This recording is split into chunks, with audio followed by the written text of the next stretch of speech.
Good morning. I'm Ralph. Thanks for inviting me this morning. It's a privilege. It's an opportunity. You're courageous to have a junior varsity guy talk when you've got a varsity team with Miles and all of his guys. But I hope we can make it worthwhile today and fun. I grew up in a Presbyterian church. I accepted Christ as my personal Savior when I was 12.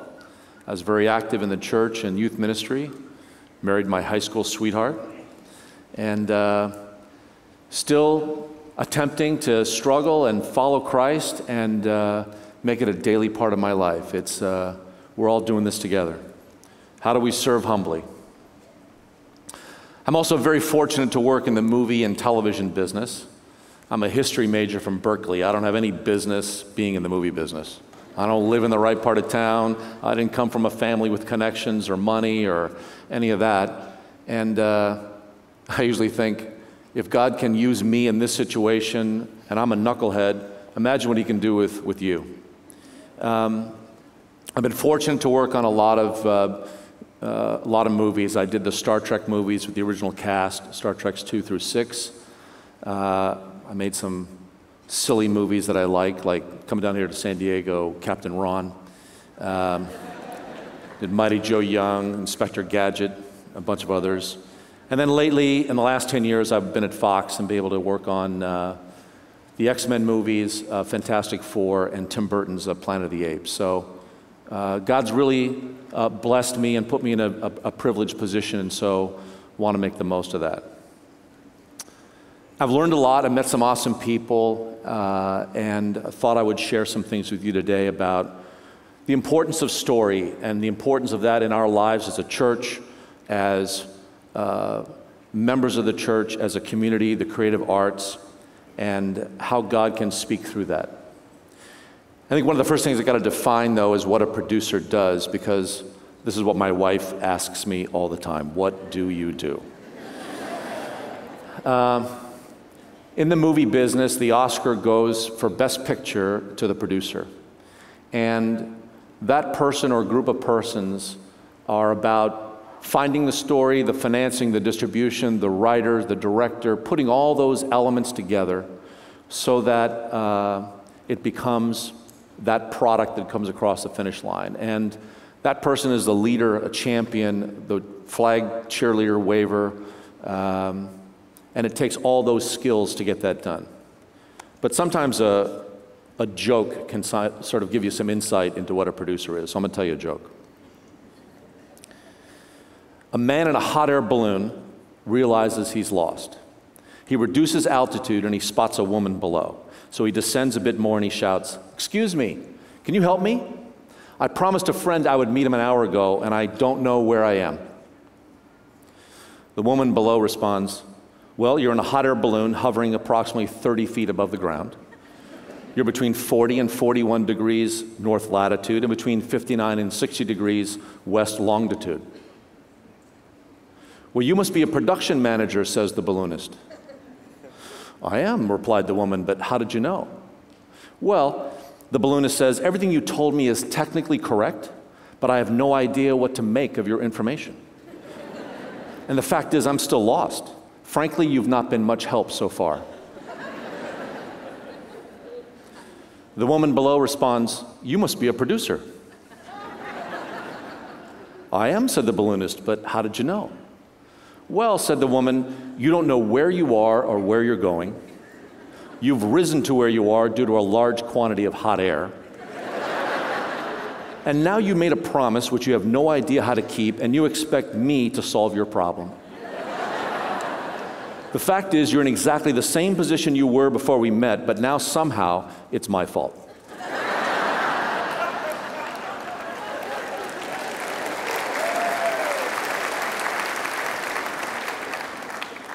Joke telling is storytelling. There's a structure.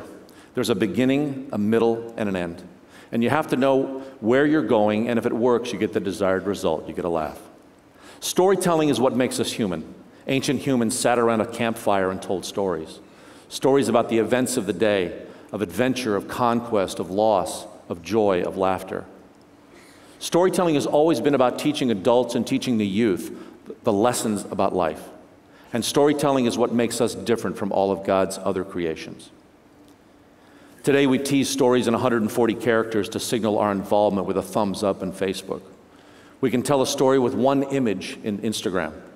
Advertisers tell you what to buy. Banks and institutions pitch you why you should use their products. Musicians craft a narrative of their feelings. Charities tell you of moving and emotional stories of pain and need. The courtroom builds a case and a storyline. Venture capital companies craft their narrative. It goes on in our culture. Everyone is trying to tell you a story. Everyone has a narrative. In our presidential elections coming up in November, the best narrative is going to determine Obama versus Romney. Who's going to tell the best version of their story? Everyone is sitting around a digital campfire telling stories. And making movies, what I do, is just one form of that storytelling. And what I enjoy about movies is you can go further and deeper with a character, a hero, their journey, their story. You get to learn about what they value, what they question, what they believe about life, how they act on those beliefs, just like those stories around the campfire. And great movies ask great big questions as the heroes struggle on their journey. For me, in the X-Men movies, the questions were developed in the comics, but we brought them out as, how do I fit in with everyone else? Should I fit in? Do I stand apart? By the way, that's a relevant question whether you're 18 or you're 88. What is my role in culture? What's my role in the family? Are they going to discard me? Is there a place for me? The great movie Lawrence of Arabia, at the very end, they're still asking the question of our hero, who are you? Great art asks great questions. Well, what makes a great story? I believe there's a buried roadmap as to why movies are successful and make an impact. You've been looking at these elements the past couple of weeks, and I think there's a key to unlocking the meaning of movies, and maybe a key to understanding who we are. Every great movie is a journey. Usually it's a journey from slavery to freedom. The movie Titanic was just re-released in April on the 100th anniversary. And Rose is on that journey to freedom from slavery. She boards the ship talking about being in chains, and at the end she speaks about freedom and how Jack set her free. Jack saved me in every way that a person could be saved. It's a journey, it's a process. Come on, you know that Harry Potter is going to overcome the obstacles, but how's he going to do it? And we did that for 8 movies. We know James Bond is going to get the bad guy, but how he does it drives us to the movies, and we've made 20-some James Bond movies. Matthew Bourne doesn't know what happened to him, but will he find out more? Is Jeremy Renner better than Matt Damon? We know how the story ends, but it's the process that's compelling, inspiring, or thrilling. On American Idol, the judges talk about the journey of the song. They know the song, they know the music, how it ends, but is it exciting? Did the performer bring something new to it in some way to make me care? It's not about the ending. People say, no, don't tell me about the ending. Don't tell me how it ends. I guarantee you that no one went to see the movie Titanic thinking the ship would not sink. No one. We know it will. But it's the journey that's exciting and fascinating. We learn about the characters, what they value, how they change. It's not about the ending. Even in the Olympics these past few weeks, you knew from Twitter and from the radio who won the events, but you still wanted to see Michael Phelps swim. You wanted to see Usain Bolt and how he goes across the finish line. You wanted to watch that South African runner with the artificial legs and see how he runs. It's compelling. That's why. It's not about the ending. We know what the ending was. Andrew Stanton is a creative force behind a lot of the Pixar movies. Says, drama is anticipation mingled with uncertainty. You always know how it's going to end, but is there any wonder, any joy? Anticipation mingled with uncertainty. That's why The Dark Knight Rise crushed the box office this summer, and that's why James Bond's Skyfall will do the same in November. You need a main character. You need a hero, someone you can care about. When you've seen a movie, people ask, what's it about? Who's in it? Make me care about your story. That's the job of a storyteller. It can be a singular hero like Indiana Jones or Bridget Jones. It can be an animated hero like Woody in Toy Story, who just wants to be Andy's best toy. Or it could be a group of heroes like X-Men or Fantastic Four working together, but make me care. That's the job of a storyteller. We know what it's like not to care. We flip through TV channels, we go through web pages, we wander the magazine rack. We know what that feels like, but what makes us stop? Why do we care? I like heroes, I like great movies that have heroes who are on a journey, and pop culture, comic book movies do that very well. And in our best movies, in our big event movies, we can see these elements most clearly. All great stories have similar characteristics, so I'm going to give you a few key ideas that all movie heroes have in common. It's in your bulletin. I believe you share some of those characteristics with heroes. I'm going to use Star Wars, since most everybody on the planet has seen that movie. And I'm going to give you 7 words to remember if you're following along. All heroes start with a need or a lack. Luke Skywalker in Episode 4, Star Wars, the first movie, is a complaining teenager, self-absorbed, needs to grow up. He's a whiner. He lives on a farm with his aunt and uncle. His parents are gone. He's bored out of his mind, and he's very unhappy. In great stories, the need for the hero is usually a moral need, how to treat and how to act towards others. And the hero is usually unaware of this need in their life. That becomes an inner motor that drives the character forward. So in famous movies, in The Godfather, it's about the father. In Wall-E, it's about beauty. In Toy Story, it's about Andy. In Shane, a great Western, it's about recognizing who he is and can he change. And it's recognizing that inside of ourselves too, isn't it? What's our movie about? Second word is that what Luke really wants to do is fly. He wants to be a pilot. He wants to follow Obi-Wan. He wants to help the rebellion. That's his dream or his desire. He wants to conquer and manipulate this technology like his droids. He wants to harness it under his control, and he wants to fight for the rebellion. Need and desire. Standing directly in the path of our hero and his dream is the opponent, always. In Star Wars, it's Darth Vader. Now, the director made it very simple in that movie if you ever get confused, because Luke wears white and Darth wears black. So if you ever get confused during the movie, it's no problem. Here's the hero, here's the opponent. Fourth word, big part of the movie is the plan. The movie is about how Luke tries to get around Darth Vader. He develops a plan with his mentor, with Obi. And the hero goes after his or her goal with a passion. There's a series of battles, of skirmishes, fighting to get to the goal. The hero is usually driven obsessively to do that and will do almost anything. They love to bend the rules to get there.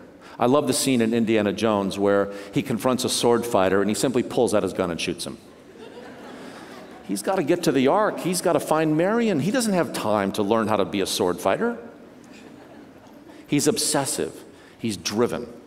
That's what makes good movie heroes. That's what propels us forward in the story. And that's why we trust him, because we know he's going to do the right thing at the right time. He knows when to run.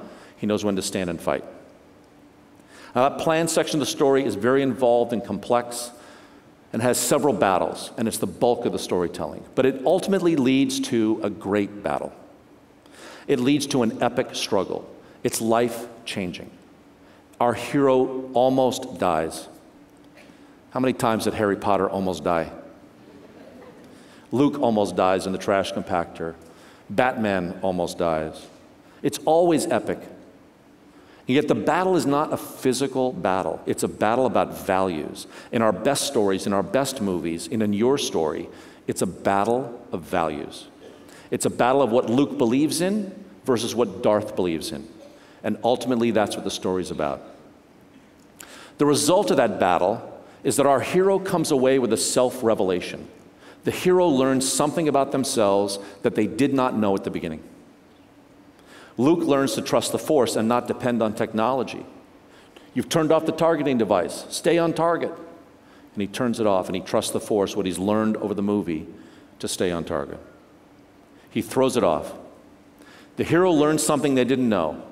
That's the growth of our hero. And finally, this results in restoration. It results in a new equilibrium for our hero. They have gained knowledge and power and the ability to go on further adventures.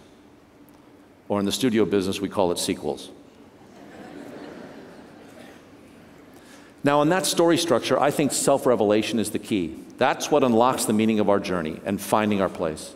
The self-revelation is where we make an emotional connection with a movie or a story. If there's a part of the movie where you might cry or get emotional, it's going to be that point. In a well-told story, it's when the hero reveals a little of themselves or herself, even just a little, that we identify and feel what they feel. And only when we reveal something of our journey and what we've learned do we actually connect. In Avatar, which is one of the most widely seen movies in the generation today, the characters' deepest reveal to each other were the words, "I see you." They were telling each other, "I'm here for you." "I see you" should resonate with us as Christians. We should get that. That's what God did for us. He knows my name. He sees me. We are not alone. My inner self is here for you. That's what "I see you" means. And we don't want to do this. Especially as guys, we don't want to do this. It's hard. It's risky. You might not like what you find when you do that. And yet our family, our friends, your spouse, that's exactly what they want you to do. They long for it. It's the only way to connect. I love Toy Story. It's only when Woody reveals himself to Buzz Lightyear that he, Woody, deserves to be sacrificed and not Buzz. Only then can we see Woody in his true self, his true motivations. Now, you remember the story. All Woody wants to do in the movie is to take care of Andy, the kid who's the owner of all the toys. Woody wants to be the best friend. He wants to be the favorite toy. That's what the song in the beginning is all about. And the most terrifying time for toys is either a birthday party, where there might be some new toys, or Christmas, where there's guaranteed to be new toys. And Buzz Lightyear is the new toy at the birthday party. And he joins Andy's toys, and he stands directly in the path of Woody's desire. So Woody tries to get rid of him, and he battles with him throughout the bulk of the movie, until that evil kid neighbor, Sid, captures them both. Buzz tries to fly, realizes he can't, and Sid decides to blow up Buzz the next morning by strapping him to a rocket, an explosive that he got in the mail. Let's watch this clip.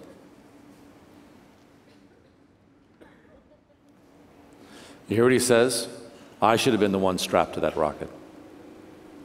Woody and his ambition were out of control.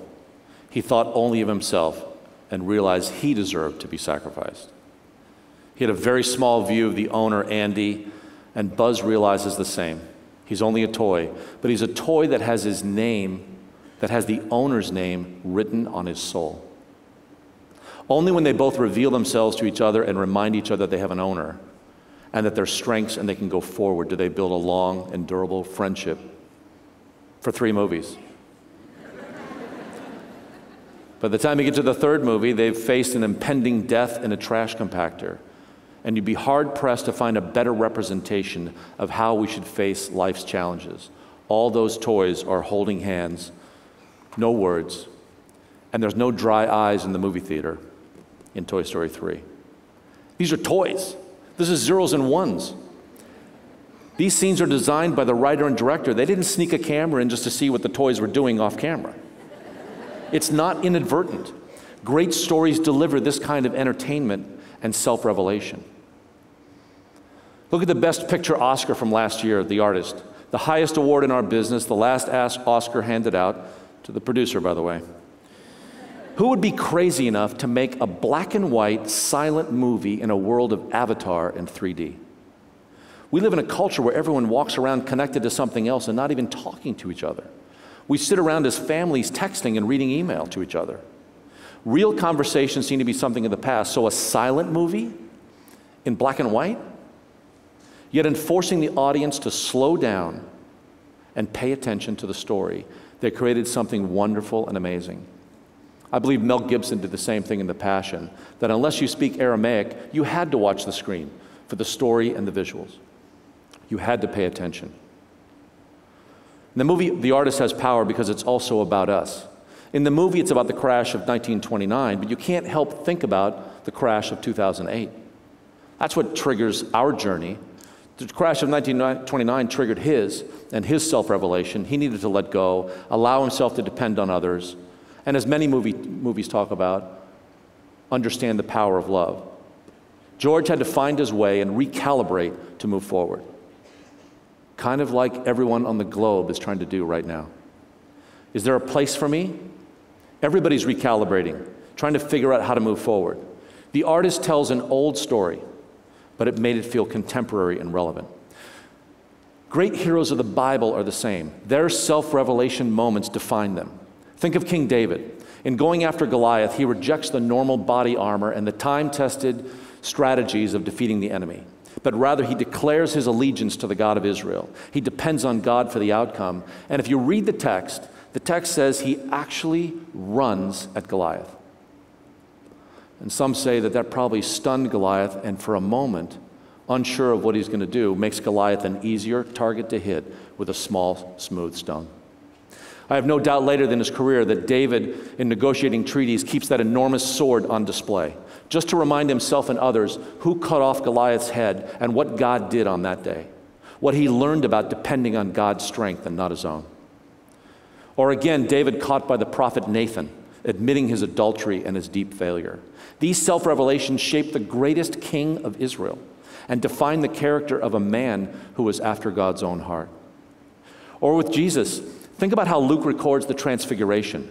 It's hard to imagine a more cinematic scene. The curtains are pulled back, all the lights are on, God the Father, God the Son, God the Spirit are there, the law, the prophets, James, Peter, and John, and Jesus.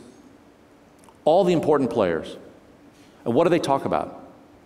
Luke says they talk about his impending exodus, his journey. They talk about what must happen in God's plan for his kingdom. In my life, one of my most important self-revelations came while I was shooting the movie Hackers. I was in New York with my kids, getting one last chunk of time with them before traveling with my crew to London. My wife was in LA, and while we were at the new Beauty and the Beast musical in New York with the kids, I was urgently paged to call home, and I did. And I found out that my father-in-law had committed suicide. We were all on planes the next day, but I was headed to London with my crew, so with my wife's blessing and many friends and community to care for her in Los Angeles, I went ahead with the crew. Months passed. The movie went well. My wife seemed to be dealing with the grief. And United Artists asked me to leave that picture, Hackers, and take over a James Bond movie.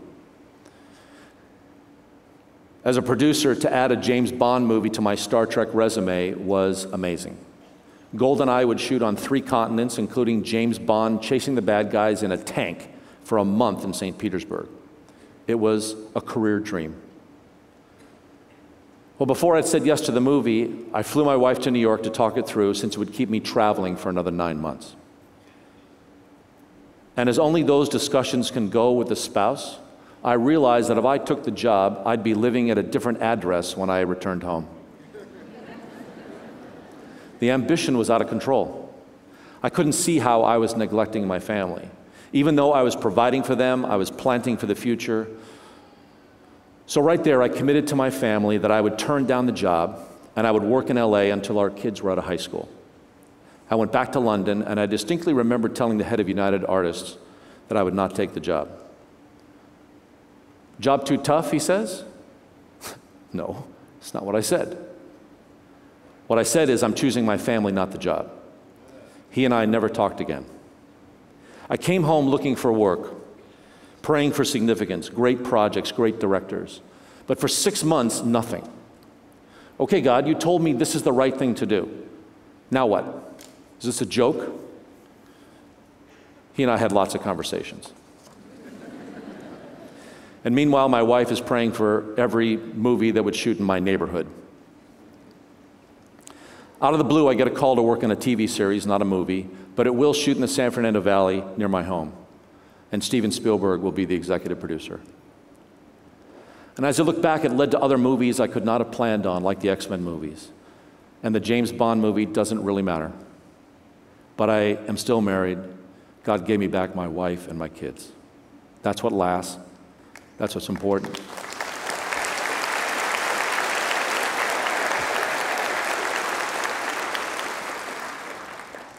How do you tell your story? What about your journey? What are you going to talk about at dinner today with your family and grandparents, and friends.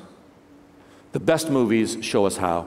Your self-revelation is how you connect and what you've learned on this journey. I read a book on a 15-hour flight back from Australia, Falling Upward by Richard Rohr, the Franciscan priest. And what he said relates to this self-revelation. He said there's two tasks in life. The first task is to build a strong container or identity. And the second is to find the contents that that container was meant to hold. The first task we take for granted as if the very purpose of life. And the second task is more encountered than sought. Few arrive at it with much planning or preparation. When I read that, I thought about, that's about us being on a journey. And it's about movies. It's about our self-revelation. He goes on. He says the first half of life is to create that proper container for one's life and answer the questions, what makes me significant? How can I support myself? Who's going to go with me? And the second half of life is simply to find the contents that this container was meant to hold and deliver. And so I think about whether we ever recognize that self-revelation in our lives. That first task, that first half of life, building the container, is a journey. Do we find the self-revelation that leads us to the second one? How can that first one lead us there? What are those contents? And here's another thing. He says our institutions and our expectations are almost entirely configured to encourage, support, reward, validate the tasks of that first container. We are more struggling to survive than to thrive.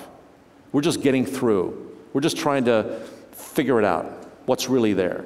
Far too many people keep doing repair work on the container and never throw their nets into the deep, as John says, to bring in the huge catch that awaits them. That's what Jesus talks about with the abundant life.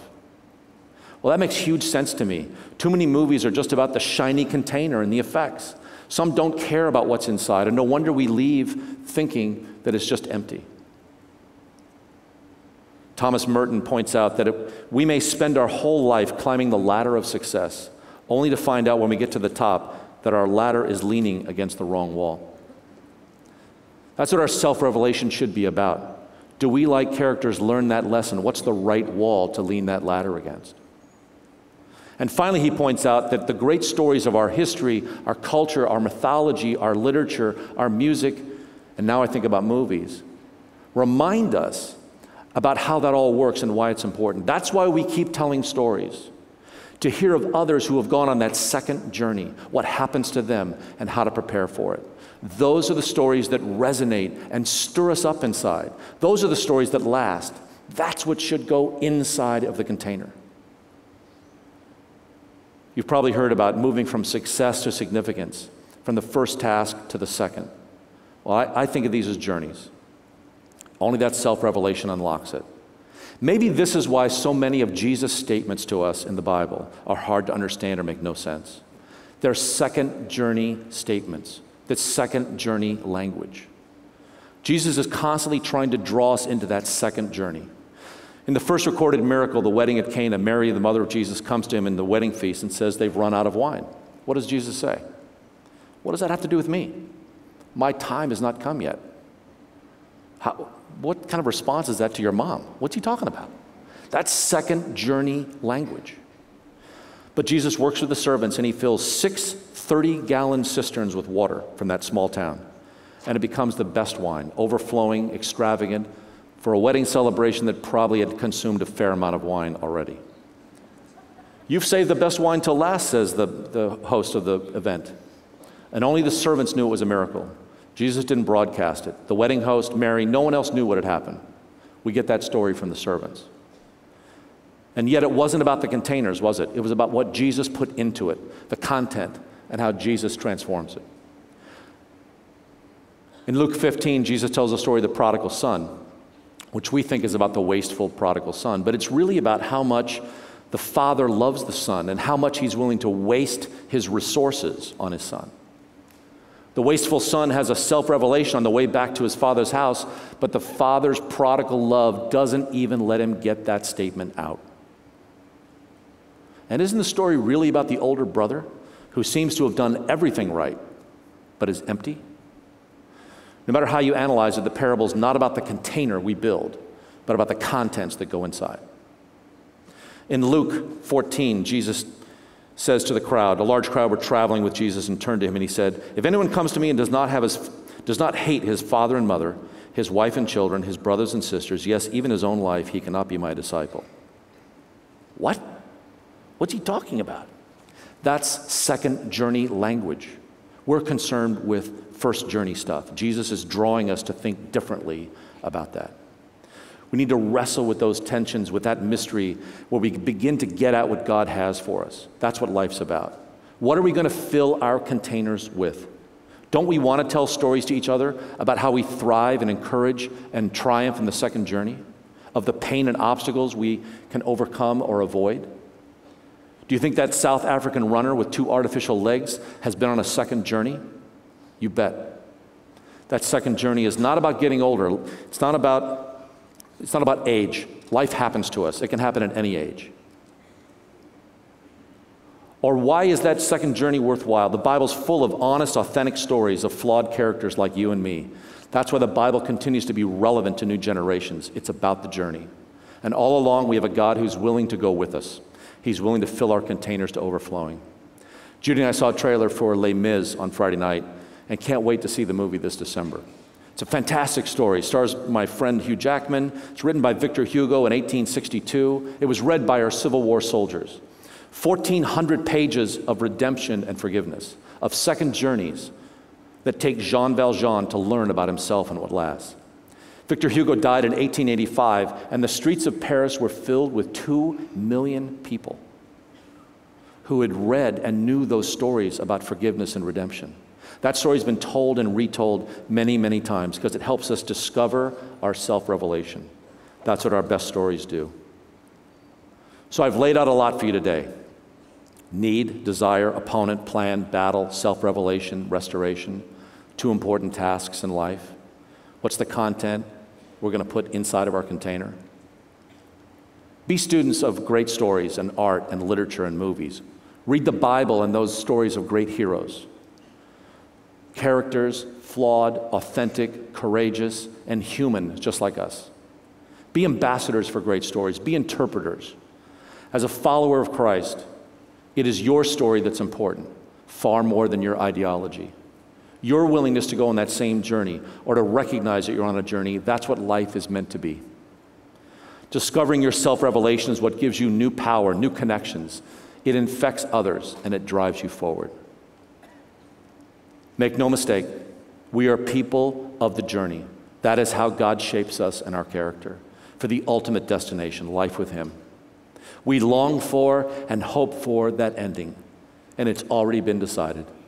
But here and now, as God's kingdom is breaking in, He offers us the abundant life. The journey shaping us into God's image, redeeming us and restoring us. Let's pray.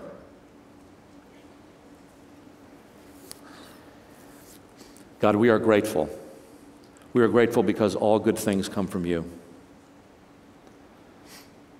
Help us to be Your ambassadors, ambassadors for You, for Your story, and with and through our story. Thank You for going on this journey with us.